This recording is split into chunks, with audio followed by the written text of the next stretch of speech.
George McClellan aurait dû être attentif au sort réservé à Don Carlos Buell. Au début du mois d'octobre, Lincoln vient de nouveau lui rendre visite et le presse de se mettre en marche tant que les routes sont encore bonnes et avant que l'armée de Virginie du Nord soit de nouveau prête au combat. Mais après le retour de Lincoln à Washington, McClellan répond à un télégramme de Halleck en disant qu'il lui est impossible d'avancer tant que ses chariots de ravitaillement ne seront pas pleins et ses unités réorganisées. Halleck, les républicains du Congrès et les journaux nordistes se déchaînent alors contre McClellan. La patience de Lincoln est mise à l'épreuve, mais il résiste aux nombreuses demandes de révocation de Little Mac, tout en rappelant à celui-ci avec force que l'ennemi en fait bien plus avec beaucoup moins de moyens. 2 semaines passent et McClellan ne bouge toujours pas, invoquant entre autres la fatigue des chevaux.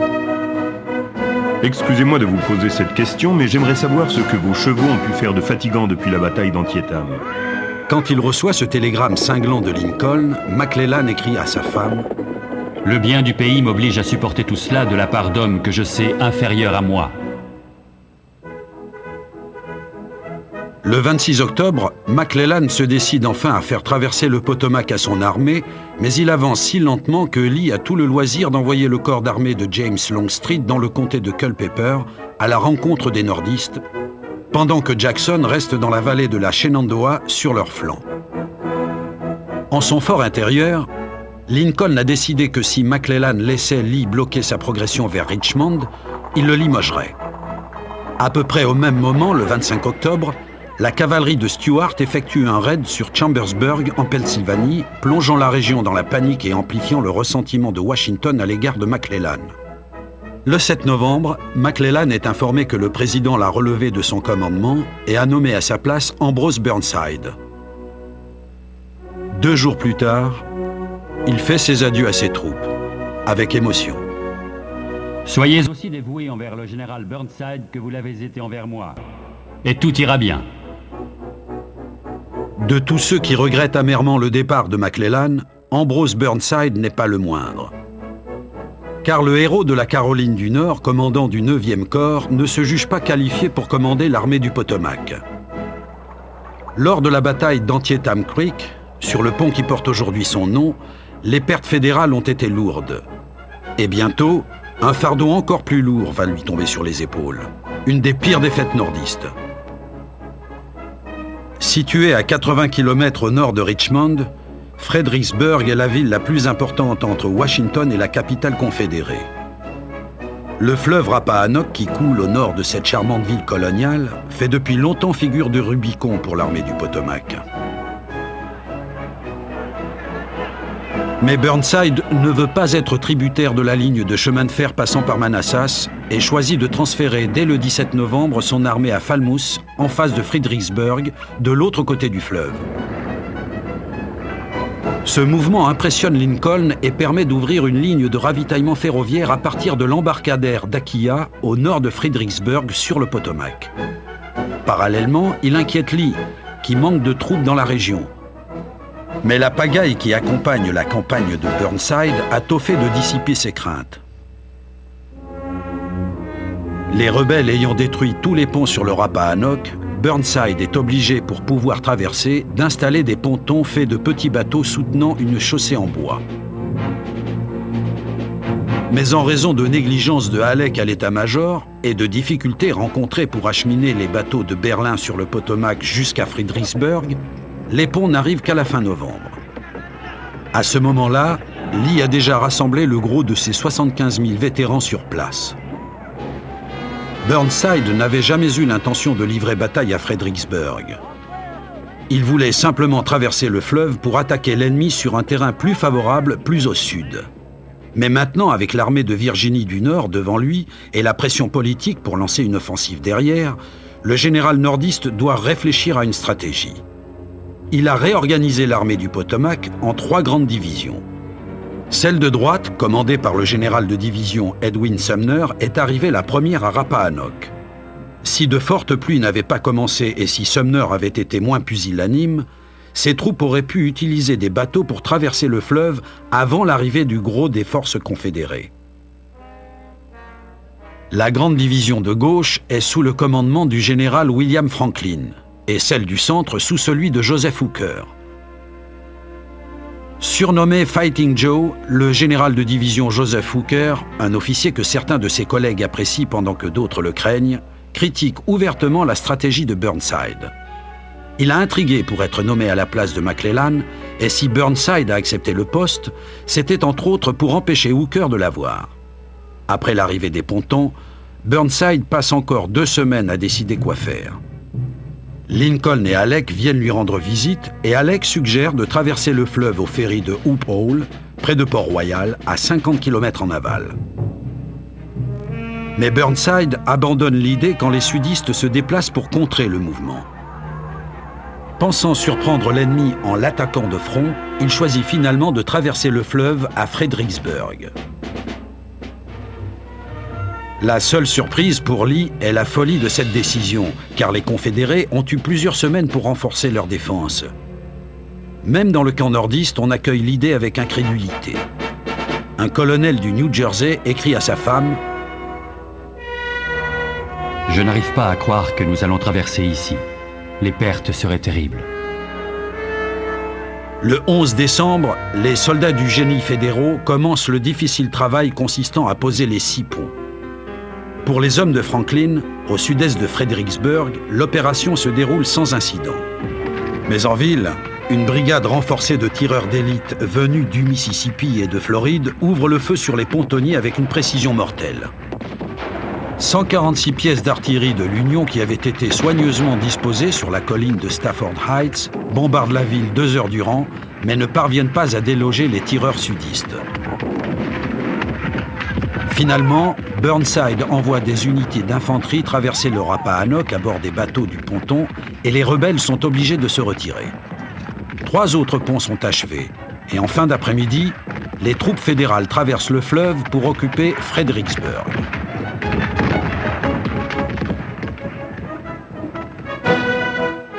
Rendus furieux par l'action des tireurs d'élite, les soldats nordistes pillent et détruisent la ville que de nombreux habitants avaient fui quelques semaines plus tôt.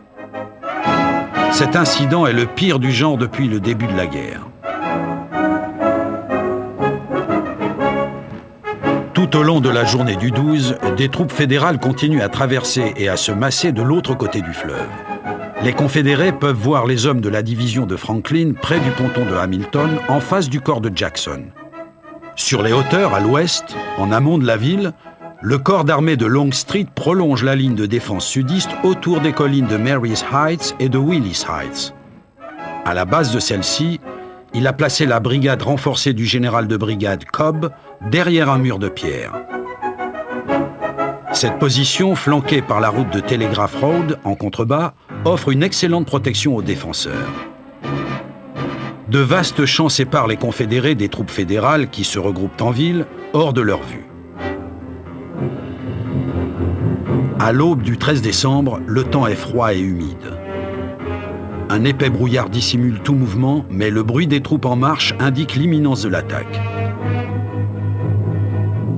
Vers 10 heures du matin, le brouillard se lève soudainement comme un rideau et au sud de Fredericksburg, la grande division de Franklin, soutenue par une partie des troupes de Hooker, avance sur l'aile droite des sudistes.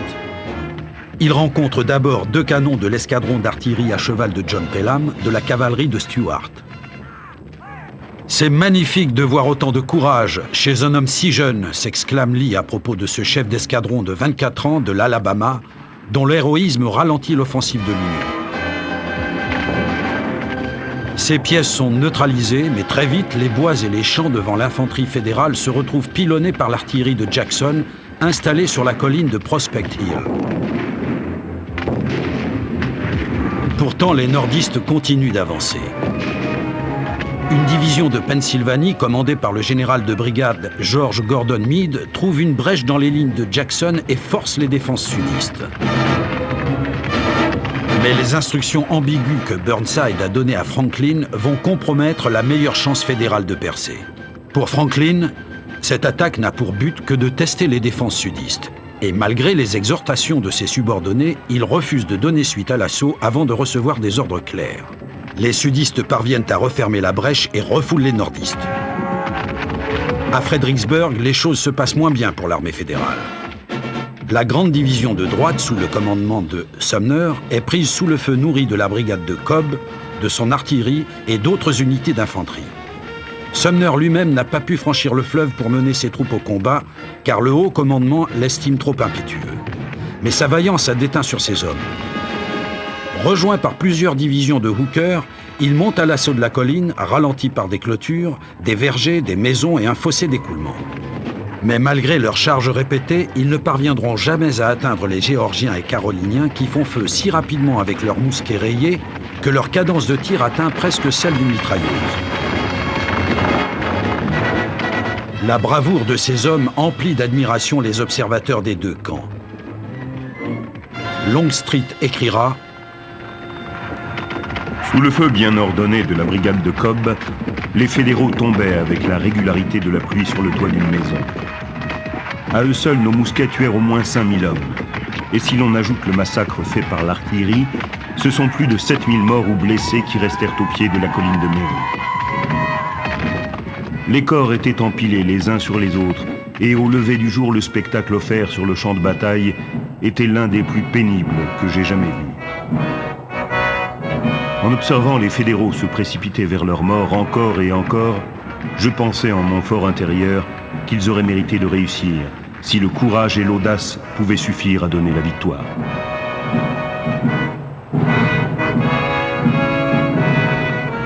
Six charges plus tard, lorsque s'achève cette courte journée de décembre, le grand manteau de l'obscurité recouvre peu à peu un carnage. Un journaliste constate: le mystère est de savoir comment des hommes peuvent faire preuve d'autant de courage et des généraux de si peu de discernement. Torturé par cette boucherie, Burnside assume pleinement ses responsabilités. Ces hommes là-bas, je n'arrive pas à les oublier. Mais il exprime aussi son mécontentement à l'égard de Hooker et de Franklin, qu'il accuse d'avoir délibérément mal interprété ses ordres. Pour soulager sa peine, Burnside veut mener personnellement un assaut désespéré le lendemain à la tête de ses anciennes troupes, le 9e corps d'armée. Mais ses subordonnés le persuadent d'abandonner l'idée. Après quelques escarmouches de peu d'envergure au cours des 2 journées suivantes, les fédéraux se retirent furtivement et retraversent le fleuve dans la nuit du 15 décembre. Le désastre de Fredericksburg est de mauvais augure pour Burnside et pour Lincoln. Le cabinet traverse une crise politique et le président voit son autorité contestée lorsque Samuel Chase, le secrétaire au Trésor, accuse le secrétaire d'État William Seward d'avoir trop d'influence sur la façon dont Lincoln mène la guerre. Cette querelle entre factions républicaines rivales couve depuis longtemps, et alors que de nombreux sénateurs soutiennent Chase, Lincoln opte pour la confrontation. Et sa gestion habile de la crise va finalement lui permettre de conserver son cabinet intact et de renforcer son autorité. De son côté, Burnside n'obtient pas la même réussite face à ses opposants. 5 semaines après s'être retirés de Fredericksburg, les fédéraux se lancent dans une nouvelle offensive. Un temps exceptionnellement sec pour le mois de janvier donne une idée à Burnside. Passer le Rappahannock à Gay, au-dessus de Fredericksburg. Ce plan permettrait aux forces de l'Union de venir menacer le flanc gauche de Lee, qui serait obligé d'abandonner ses positions de défense préparées. Nombre des subordonnés de Burnside critiquent ce plan, en particulier les généraux Hooker et Franklin, qui sapent le moral déjà bien bas des troupes en affichant ouvertement leur désaccord. Et Burnside va à nouveau jouer de malchance. De fortes pluies, puis de la neige fondue et de la vraie neige inondent l'expédition. Les routes de Virginie se transforment en chemins boueux et des marécages entravent la progression des troupes. Surnommée Marche de la boue, l'opération est abandonnée le 22 janvier. Les lourdes pertes de la bataille de Fredericksburg ont d'autre part attiré l'attention sur le rôle souvent sous-estimé du corps médical de l'armée. Le nombre phénoménal de blessés, en particulier dans le camp fédéral, avait mis à rude épreuve des chirurgiens, infirmiers et brancardiers surmenés qui, à ce moment de la guerre, connaissaient déjà le scénario par cœur. Les grands poètes américains Walt Whitman et Clara Barton ont d'ailleurs servi comme infirmiers lors de la bataille de Fredericksburg. Les troupes fédérales ont aussi bénéficié du travail d'une organisation paragouvernementale, la Commission sanitaire des États-Unis, une organisation puissante et bien structurée créée grâce aux efforts des civils nordistes, en particulier des femmes, et qui fit beaucoup pour améliorer le sort des soldats malades, blessés ou même bien portants. Avant la guerre, le corps médical de l'armée ne disposait que d'une poignée de chirurgiens et d'assistants. Invariablement, les médecins militaires de l'époque étaient tous considérés comme des chirurgiens. Comme le gros des troupes de l'armée américaine, la plupart des médecins sont en poste dans l'Ouest lorsque les hostilités éclatent. Beaucoup d'entre eux choisissent de rejoindre l'armée confédérée pour exercer leur profession tout en restant loyaux à leurs États. Le nombre de chirurgiens dans les rangs du corps médical fédéral augmentera jusqu'à atteindre finalement 10 000. L'armée confédérée, elle, manquera de chirurgiens, mais ce seront souvent des praticiens de premier plan. Pour les médecins des deux camps, la guerre représente non seulement un devoir humanitaire et patriotique, mais aussi la meilleure opportunité à l'époque d'acquérir une expérience pratique. En plus des chirurgiens et des infirmiers, le corps médical comprend des stewards, des soldats qui font office d'aide infirmiers et sont chargés du transport des fournitures médicales. Au début de la guerre, le transport des blessés est un processus lent et rudimentaire.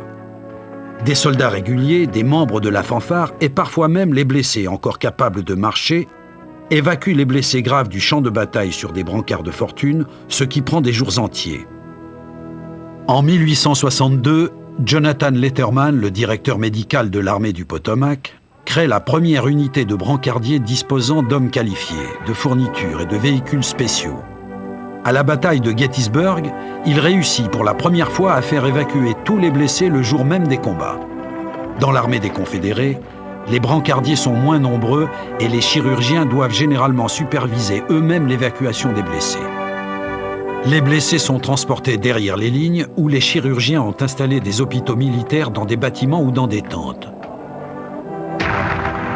À la bataille de Shiloh, où Bernard Irwin, un assistant chirurgien qui reçut plus tard la médaille d'honneur, a installé le premier hôpital de campagne sous tente, un journaliste décrit une scène caractéristique après des combats ravageurs. À l'heure où j'écris ces lignes, je suis entouré de morts et de blessés. Le couteau du chirurgien est à l'œuvre et des bras et jambes amputés sont éparpillés dans toutes les directions. Les cris de ceux qui souffrent et les grognements de ceux qui attendent patiemment l'attention des médecins sont pénibles à supporter pour quiconque a un peu d'affection pour ses semblables. Depuis ce matin, on en amène sans interruption et on les installe sur les ponts ou dans les cabines des vapeurs, n'importe quel endroit où ils peuvent prendre du repos. J'espère ne plus jamais devoir supporter de telles visions. Dans ces conditions, il est pratiquement impossible aux chirurgiens de soigner correctement toutes les blessures. De fait, les officiers de combat se plaignent régulièrement du travail de ces maudits chirurgiens. Pourtant, les médecins donnent presque toujours le meilleur d'eux-mêmes dans des conditions très difficiles. Les connaissances médicales de l'époque sont sommaires. On commence seulement à identifier les causes des maladies et des infections. Les soins apportés en cas de blessure par balle à la poitrine sont rudimentaires et moins de 50% des soldats blessés de cette façon survivent. Lors de la Seconde Guerre mondiale, ce pourcentage atteindra 97%. Les blessures aux membres sont trop fréquemment soignées par l'amputation. La balle minier, en plomb mou, fracassait souvent les os de telle façon que l'amputation était la seule thérapie réaliste. Cependant, c'était généralement les infections causées par ces opérations qui entraînaient la mort du sujet. Aussi mortelles que ces blessures aient pu être, chez les soldats et marins de la guerre de Sécession, c'est la maladie qui constitua la première cause de décès dans une proportion de 2 contre 1. Les plus ravageuses sont la fièvre typhoïde et les maladies digestives, la varicelle et la rougeole faisant également beaucoup de victimes. La malaria est souvent soignée avec succès grâce à la quinine, mais d'autres maladies inconnues sont confondues avec elle. La trousse des chirurgiens contient aussi de la teinture d'iode, de la pepsine, du calomel, de l'opium et son extrait, la morphine. Et pour les anesthésies, on utilise du chloroforme mélangé à de l'éther quand on en a, et quand on n'en a pas, du whisky. Si toutes les positions sudistes avaient été à l'image des solides défenses tenues par l'armée de Lee en Virginie à la fin de l'année 1862, les difficultés du Nord auraient paru pratiquement insurmontables. Aucune offensive fédérale n'a encore réussi à s'enfoncer profondément en Virginie. Et des ports tels que Wilmington, en Caroline du Nord, Mobile, en Alabama, et Galveston, au Texas, défient toujours le blocus. Mais comme Abraham Lincoln, Jefferson Davis est lui aussi confronté à des problèmes de commandement militaire qui menacent la solidité des positions de son armée. À la fin du mois de novembre, le général Johnston se remet de sa blessure reçue à la bataille de Seven Pines et souhaite retrouver son commandement. Peu enclin à renvoyer Lee en qui il a confiance, Davis nomme Johnston à la tête d'un nouveau département du Mississippi et du Tennessee qui comprend toutes les zones situées à l'ouest de la crête des Appalaches jusqu'au fleuve Mississippi. Si Johnston considère ce commandement ingrat et inutile, ce n'est pas le cas de Davis. Le président confédéré a de graves problèmes d'autorité dans la région. D'abord, Braxton Bragg est vivement critiqué par plusieurs de ses généraux dans le Tennessee. Alors que le général nordiste William Rosecrans se prépare à attaquer avec son armée du Cumberland, un abîme sépare Bragg et ses commandants de corps. Dans le Mississippi, Davis a remplacé Earl Van Dorn par John Pemberton, un natif de Philadelphie expert en artillerie qui avait succédé à Lee dans le département du Sud-Est où il s'était attaché à la défense de Charleston. Johnston désapprouve la stratégie de défense de Pemberton à Vicksburg et il est également en désaccord avec Jefferson Davis sur un certain nombre de points concernant son nouveau commandement. Il reste certes en poste, mais le gouffre qui le sépare de Davis ne cesse de grandir. Par ailleurs, des événements dans le département du Trans-Mississippi influent également sur la défense de Vicksburg. Ainsi, en octobre, le général Thomas Hindman, un vétéran de Shiloh, natif de l'Arkansas, commence à être une source de problèmes dans le nord-ouest de l'Arkansas et le sud-ouest du Missouri. Alors que ses supérieurs, dont Jefferson Davis lui-même, lui ont ordonné d'envoyer le gros de ses forces soutenir Pemberton, Hindman proteste en disant que sa région d'origine est menacée par l'armée fédérale de la frontière, qui gagne déjà du terrain sous le commandement du général de brigade John Schofield. Et pour appuyer ses dires, il lance une offensive contre une division de l'armée de la frontière à Cane Hill, dans l'Arkansas. Le 3 décembre, les Confédérés entament la difficile traversée du mont de Boston pour attaquer la division nordiste. Mais le commandant fédéral, le général de brigade James Blunt, est un adversaire coriace. Il tient bon et envoie une demande de renfort. Francis Herron, un jeune général de brigade, réussit alors l'impossible en marchant plus de 45 km par jour avec ses 2 divisions dans un froid glacial. Mais au matin du 7 décembre, alors qu'il n'est plus qu'à une douzaine de kilomètres de Cane Hill, il voit soudain sa route bloquée par les troupes de Hindman installées en haut d'une colline près du village de Prairie Grove.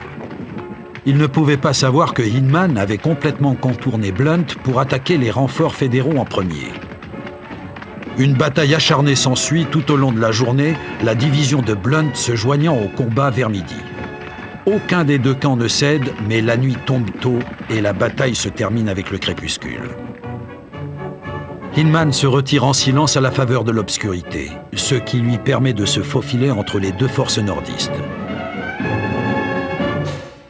Grâce à la bataille de Prairie Grove et à d'autres actions, le général sudiste atteint son objectif, à savoir empêcher le transfert vers Vicksburg de la petite force confédérée restante de l'Arkansas. Mais l'Union renforce encore son contrôle de la région. Mais la première ligne de défense de Pemberton et les combats en Arkansas n'expliquent guère l'échec de la première tentative de Grant pour prendre Vicksburg et briser la domination sudiste du Mississippi. D'autres facteurs, autrement plus importants, vont jouer, en particulier une initiative lancée par le très politique général de division John McClernand.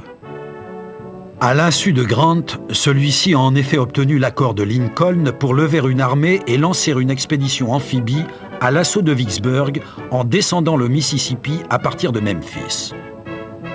Lincoln tient absolument à raviver la ferveur patriotique des vieux États du Nord-Ouest, en particulier parmi les démocrates, et avide de gloire, McClernand l'a convaincu que son plan permettrait d'atteindre cet objectif. Alors que de nouveaux régiments commencent à arriver à Memphis, Grant est informé du projet et, aux grandes dames de McClernand, retourne la situation à son avantage avec l'appui de Halleck, le général en chef. Le plan d'invasion de Grant prévoyait une avancée par voie de terre, mais le 10 décembre, alors que le train qui le conduit vers le sud traverse Holly Springs et Oxford, il bouleverse sa stratégie. William Sherman retourne à Memphis avec une division, rassemble les forces de McClernand et commence à descendre le Mississippi. Si McClernand arrive à Memphis avant le départ de l'expédition, il pourra prendre le commandement car il est le supérieur de Sherman. En conséquence, celui-ci hâte les préparatifs et se met en route le 20 décembre. Le télégramme envoyé par Grant à McClernand pour expliquer le départ imminent de ses troupes est alors retardé car un raid de cavalerie mené par Nathan Bedford Forrest coupe les lignes de télégraphe dans l'ouest du Tennessee. Les raids de Forrest et la destruction du principal dépôt d'approvisionnement nordiste à Holly Springs par la cavalerie d'Earl Van Dorn ont pour conséquence que l'armée de 40 000 hommes de Grant se retrouve privée de lignes de ravitaillement en plein territoire ennemi. Grant annule son offensive mais prend là une leçon qui lui servira plus tard. Il constate en effet qu'il y a bien assez de réserves de nourriture dans la région pour que son armée puisse vivre sur le pays. Les nouvelles de la prise de Holly Springs et de la destruction de notre approvisionnement réjouirent grandement les habitants qui étaient restés à Oxford. Je leur dis que cela ne m'inquiétait pas et que j'avais déjà envoyé des troupes et des chariots ramasser toutes les provisions et le fourrage qu'ils pourraient trouver dans un rayon de 25 km. L'expression des visages changea rapidement, tout comme les demandes. Mais que devons-nous faire ? Ma réponse fut que nous avions fait tout notre possible pour nous nourrir avec nos propres provisions, tandis que nous leur rendions visite, mais que leurs amis en gris avaient eu l'incivilité de détruire ce que nous avions emmené, et que l'on ne pouvait s'attendre à ce que des hommes en armes meurent de faim au milieu d'une terre d'abondance. Je leur conseillais donc d'émigrer 25 km plus à l'est ou à l'ouest et d'aider à finir nos restes. Le sabotage des lignes de télégraphe a également eu pour effet de couper les communications vitales entre Grant et Sherman. Pensant que la progression de Grant doit occuper Pemberton et le gros de ses troupes dans le nord du Mississippi, et inquiet de voir McClernand arriver pour le remplacer à la tête de l'expédition, Sherman lance son attaque amphibie. Le 29 décembre, ses 32 000 hommes atteignent les défenses de Vicksburg après avoir traversé la quasi-jungle qui entoure la ville. Mais les fédéraux subissent de lourdes pertes lorsqu'ils attaquent les 14 000 soldats confédérés retranchés à Chickasaw Bayou. Sherman se retire à Milliken's Bend, en Louisiane, à 30 km nord-ouest de Vicksburg, où il est rejoint par un McClernand furieux. Le voyage aller-retour effectué par les fédéraux jusqu'aux défenses de Vicksburg et la défaite retentissante de Sherman symbolisent le désespoir ressenti à ce moment-là par l'armée du Tennessee, dans un ciel militaire qui, pour les nordistes, s'est assombri encore un peu plus. Si l'on peut trouver une lueur d'espoir dans cet hiver décrit par un officier nordiste comme notre Bérésina, c'est au milieu du Tennessee. Le 26 décembre, l'armée du Cumberland, forte de 42 000 hommes, quitte Nashville pour se diriger vers le sud-est. À sa tête se trouve depuis octobre le général Rosecrans, qui, bien que recommandé par Grant pour sa conduite lors de la bataille de Corinth, est plutôt lent à appliquer le mot d'ordre de Lincoln, transporter la guerre en territoire ennemi. Mais quand Rosecrans passe à l'offensive, il est rapide et constant.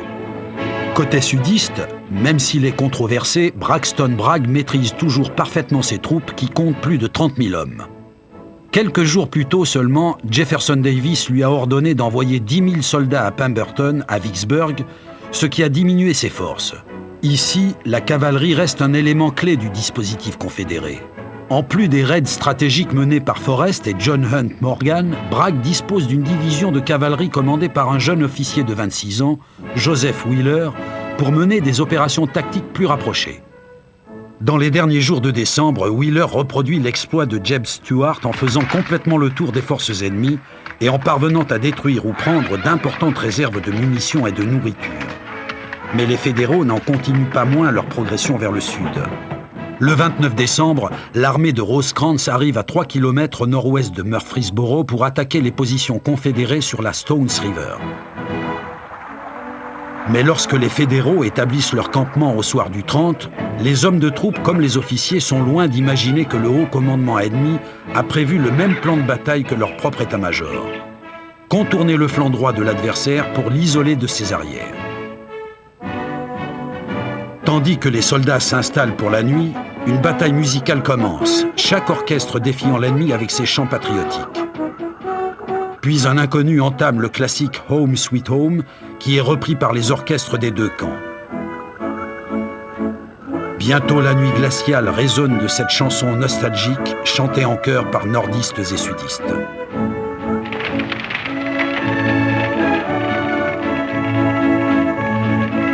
Le 31 décembre au point du jour, 13 000 sudistes chargent violemment le flanc droit de l'Union. Après plusieurs heures de combats acharnés, les lignes nordistes reculent de 5 km et manquent de céder complètement dans la zone située autour de Nashville Pike et de la ligne de chemin de fer. Si la déroute nordiste n'est pas totale, c'est grâce à la prévoyance du général Philip Sheridan qui a fait lever ses troupes avant l'aube en prévision de l'attaque sudiste.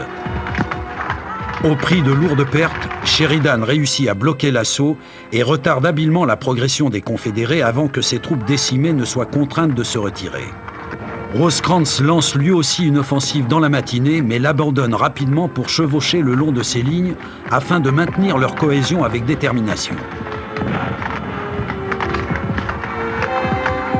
À midi, la charnière du front unioniste qui s'est repliée se trouve près d'un coude de la Stones River, connue sous le nom de Round Forest, surnommée plus tard la parcelle de l'enfer. Bragg, déterminé à enfoncer cette position contre laquelle il a déjà expédié 2 brigades, envoie en renfort une division commandée par John Breckinridge, ancien vice-président des États-Unis. Les sudistes attaquent en désordre et subissent de lourdes pertes, mais croyant voir les fédéraux se retirer, Bragg envoie à Richmond un télégramme annonçant une grande victoire. C'était allé un peu vite en besogne, car Rosecrans et ses commandants ont décidé de tenir bon. L'armée du Cumberland fête le nouvel an 1863 en améliorant et en renforçant ses positions défensives. Tandis que la proclamation d'émancipation de Lincoln entre en vigueur, Rosecrans envoie la division du colonel Samuel Beatty occuper les hauteurs à l'est de Stones River. Le 2 janvier, Bragg ordonne à Breckinridge de s'emparer de cette position. Le général du Kentucky proteste en soulignant que l'artillerie fédérale juste à l'ouest de la rivière pourra prendre sa ligne d'attaque en enfilade. Bragg insiste. Breckinridge avait pourtant raison. Ses hommes sont balayés par les 57 canons de l'Union. L'assaut courageux mais inutile ne dure qu'1 heure, augmentant de 1600 les pertes sudistes qui s'élevaient déjà à 10 000.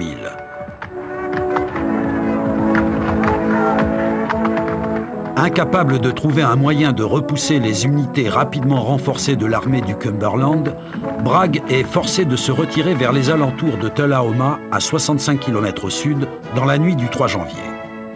La bataille de Stones River, comme on l'a appelée au nord, se termine donc par une impasse. Mais pour Lincoln, c'est la seule bonne nouvelle d'un hiver difficile. Dieu vous bénisse tous. Je ne pourrai jamais oublier que vous nous avez donné une victoire durement gagnée, car notre nation n'aurait guère pu surmonter une nouvelle défaite. La reddition des Confédérés à Vicksburg, le 4 juillet 1863, va être obtenue au prix d'une campagne longue et difficile de l'armée fédérale contre une des positions sudistes les plus importantes sur le plan stratégique et symbolique. Alors que la première tentative d'invasion du nord de Lee et la campagne ratée de Bragg dans le Kentucky ont représenté les meilleures chances de victoire sudiste, ce sont les batailles de l'Ouest qui vont jeter les bases du triomphe final de l'Union. Et l'émergence de Ulysses Grant comme l'homme de Lincoln et l'artisan de cette victoire sera elle aussi un des fruits de la campagne de Vicksburg. Le printemps 1863 apporte une détermination nouvelle à la cause de l'Union. En janvier, les généraux John McClernand et William Sherman, aidés des canonnières de David Porter, récemment promu au grade de contre-amiral, attaquent Arkansas Post, ce qui permet au nord de maîtriser la ligne de ravitaillement sur le Mississippi depuis Memphis jusqu'à Milliken's Bend et Young's Point, au-dessus de Vicksburg. La prise de Fort Hillman et la capture de la garnison de Arkansas Post contrecarrent aussi les attaques de navires de commerce et de transport de troupes par les canonnières confédérées basées sur le fleuve Arkansas. Le 30 janvier, Grant descend le Mississippi pour réorganiser son armée en prévision d'une nouvelle attaque de Vicksburg. Le général de division Nathaniel Banks, qui en décembre a remplacé Benjamin Butler à la Nouvelle-Orléans, s'apprête à lancer une campagne en remontant le Mississippi dans l'espoir de prendre Fort Hudson, l'autre bastion confédéré sur le fleuve. Les défenses confédérées n'ont que peu de choses à voir avec les problèmes que rencontrent les fédéraux au début de cette deuxième attaque de Vicksburg. Le premier défi est en effet tout simplement de parvenir jusqu'aux positions sudistes. Voulant atteindre les hauteurs et la terre ferme à l'est de Vicksburg, Grant lance une série d'opérations amphibies à partir de la base de Sherman sur le Mississippi. En premier lieu, un gigantesque projet qu'il a adopté à contre-cœur parce que Lincoln en était partisan est lancé à l'été 1862 avec l'aide de travailleurs clandestins et de soldats appartenant aux troupes qui accompagnent la flotte du contre-amiral David Farragut. L'idée est de creuser un canal au pied de DeSoto Point, en face de Vicksburg, pour détourner le cours du Mississippi hors de portée des batteries sudistes sur le fleuve. Les troupes et les canonnières fédérales pourront ainsi arriver au sud de Vicksburg en toute sécurité. Donc, à partir de la première semaine de février, Grant fait travailler des groupes de soldats des troupes de Sherman et McClernand sur le chantier du canal. Le canal doit faire 2,5 km de long, 18 mètres de large et être assez profond pour permettre le passage des bateaux de guerre de l'Union. Si le projet réussit, ils pourront contourner Vicksburg. Le 7 mars, le canal est presque fini. Mais Mère Nature entre en guerre contre le général Grant. Le niveau du Mississippi monte. Les digues étaient bien plus petites à l'époque, et dans la nuit du 7, la digue cède et l'eau s'engouffre dans la brèche, inondant tous les environs. Les soldats sont obligés de se réfugier sur les digues. Après quelques jours, le travail reprend, mais les Confédérés ont déplacé leurs canons sur les hauteurs en face de l'endroit où le canal se jettera dans le Mississippi. C'est donc un échec. Un autre grand projet est lancé à Lake Providence sous la direction d'un des subordonnés préférés de Grant, le général de division James McPherson qui commande le 17e corps d'armée. À la suite d'un changement du cours du Mississippi, le Lake Providence, un lac en forme de bayou, a été séparé du fleuve à l'est par une levée. Des travaux sont entamés pour ouvrir le passage vers le Mississippi. Mais au bout de presque 2 mois, Grant estime que le projet prend trop de temps et il est à son tour abandonné. 2 autres projets de contournement voient encore le jour. Le premier utilise la rivière Yazoo, un ancien affluent du Mississippi. Le lieutenant-colonel James Wilson, un jeune et hardi officier du génie de l'état-major de Grant, étudie le col de Yazoo avant d'y faire exploser une énorme charge pour faire une brèche dans la levée.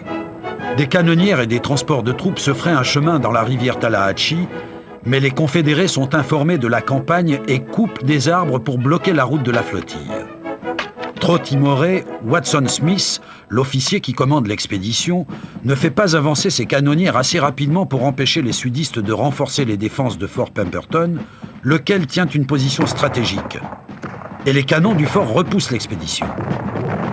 La tentative suivante est l'œuvre de l'amiral David Porter, dont les canonnières surveillent les cours d'eau dans les environs de Vicksburg. Depuis la destruction du cuirassé confédéré CSS Arkansas, 6 mois plus tôt, la flotte fédérale ne rencontre pratiquement plus de résistance sur le Mississippi. Aujourd'hui est un des plus beaux jours de ma vie, car je suis en mesure d'annoncer au département de la Marine la destruction du navire bélier Arkansas. Non que ce cuirassé inspirât une telle terreur à ma personne, mais tout le monde semblait le redouter. À l'âge de 19 ans, Charles Rivers Ellet, vétéran de la bataille de Memphis, force le passage devant les batteries de Vicksburg avant de se livrer à 12 jours d'hécatombe parmi les navires confédérés sur le fleuve Red. L'un des cuirassés de Porter, l'Indianola, réussit également à passer Vicksburg, mais est capturé à la suite d'une rencontre avec des canonnières sudistes. Mais alors que les sudistes commencent à dépecer leur prise, Porter a une idée qui aura d'importantes implications plus tard dans la campagne. Pour un coût total de $8,63, il fait transformer une péniche à charbon en cuirassé factice de 90 mètres de long. Et dans la nuit du 25 février, les batteries confédérées ouvrent le feu sur la terreur noire qui descend le fleuve devant Vicksburg. Effrayée par le cuirassé factice, l'équipe de récupération sudiste met feu à l'Indianola et s'enfuit. Profiter de la nuit pour passer devant les formidables batteries de Vicksburg est une idée dont l'heure viendra bientôt. À la mi-mars, Porter effectue une reconnaissance sur un autre itinéraire au nord de Vicksburg qui permettrait aux troupes de Grant d'atteindre des hauteurs à l'est de la ville. Le 16 mars, l'amiral nordiste quitte le Mississippi avec 5000 hommes des troupes de Sherman. Le marais de Steele's Bayou est navigable à travers la forêt inondée et les canonnières de Porter s'enfoncent en avant des transports de troupes. Mais à mesure que l'expédition progresse et pénètre dans Black Bayou et Deer Creek, le chenal se rétrécit. Et à l'approche de la dernière étape du trajet, les fédéraux voient leur chemin bloqué par un enchevêtrement de saules. Alors que les équipages tentent de déblayer ces obstacles, des troupes sudistes débarquent non loin. Les canonnières de Porter sont vulnérables, prises au piège dans le bayou, sans le soutien de l'infanterie. L'amiral envoie un message désespéré aux transports de troupes restés en arrière. « Cher Sherman, dépêchez-vous pour l'amour de Dieu. Je n'avais jamais imaginé à quel point un cuirassé peut être vulnérable sans armée pour le soutenir. » Sherman envoie des hommes à la rescousse de Porter en bateau, mais ils doivent finir le trajet à pied. Les fantassins couvrent les canonnières pendant que celles-ci repartent par où elles sont venues. La 4e et dernière expédition dans les bayous se solde ainsi par un échec.